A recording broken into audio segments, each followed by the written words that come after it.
তিলকটা দেখি, সুদীপ্তাদিকে দেখি, আমি সুদীপ্তাদিকে দেখব। তারও দিদি আমি? হ্যাঁ, দিদি, সবার দিদি আমি। আমার মাও দিদি বলে, সুদীপ্তা দিদি।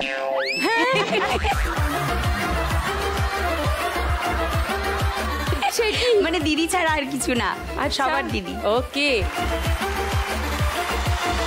আলাপ করি সবার সঙ্গে আলাদা আলাদা করে, ছোট করে। সুজাতা।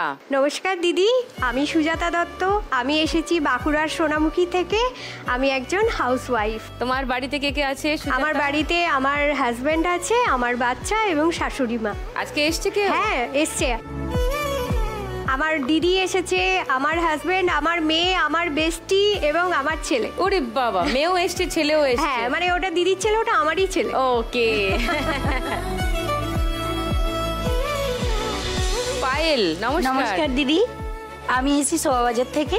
আমি একজন পেশায় সিভিক ভলেন্টিয়ার।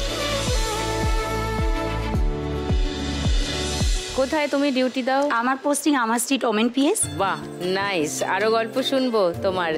জয়িতা। নমস্কার। নমস্কার দিদি, আমি ক্যানিং দক্ষিণ চব্বিশ পরগনা থেকে এসেছি। আমার নাম জয়িতা চক্রবর্তী। আমার একটা প্রাইভেট স্কুল আছে। বাহ, কত ক্লাস অবধি? নার্সারি থেকে 4 পর্যন্ত। শুনবো তোমার স্কুলের কথা। মণি রানী। হ্যাঁ, নমস্কার সুদীপ্তাদি, আমার নাম মণি রানী পণ্ডা রায়। আমি এসেছি পূর্ব মেদিনীপুর পটাশপুর প্রতাপদিঘি থেকে এসেছি। পটাশপুর। হ্যাঁ, আমি হাউসওয়াইফ।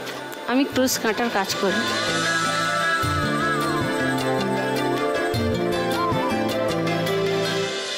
চারজনেই খুবই গুণী। চারজনের সঙ্গে আরো গল্প করব।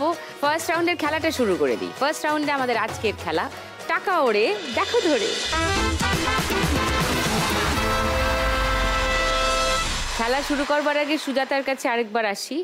হ্যাঁ, তোমার কথা শুনি একটু। আমি সোনামুখী থেকে তো এসেছি, আগেই তো বললাম।